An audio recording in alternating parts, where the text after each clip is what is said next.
Штуловиот универзитет во Тетово денес беше домаќин на представниците на УСАИД. Целта на нивната посета беше да се интензивира соработката меѓу САД и универзитетот, како и да се согледа постигнатото и сработеното во изминатите 18 години од постоењето на Штуловиот универзитет.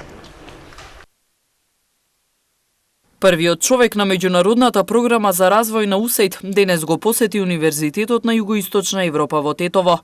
Посетата следи поработниот престој на стратешкиот партнер на Штуловиот универзитет, Универзитетот од Индијана. Тие биле во работна посета на Штул и направиле така наречен скрининг, за да се види во кои услови функционира универзитетот 18 години од неговото постоење. Како што кажа ректорот на Штуловиот универзитет, професор доктор Абдулменав Беџети, овие неколку недели се посветуваат на тоа да се врати интензивната соработка со САД.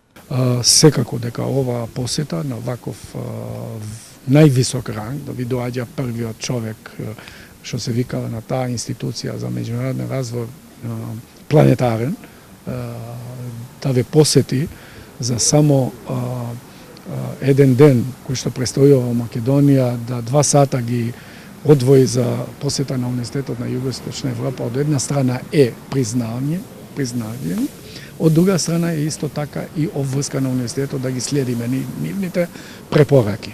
Се разбира, нивните препораки се насочени кон тоа да што е можно повеќе бидеме поблиску до приватниот сектор, да произведуваме профили и кадрови потребни за пазарот на трудот, базирани на основа на не само тие профили што ние ги имаме, туку и други, меѓутоа базирано на тоа на практично знаење. Препораката на УСАИД најмногу се однесувала на обучување на младите кадри со цел стопирање на процесот на заминување на младите од земјава, а како што истакна ректорот, тоа најмногу ќе се постигнува ако за нив има вработување.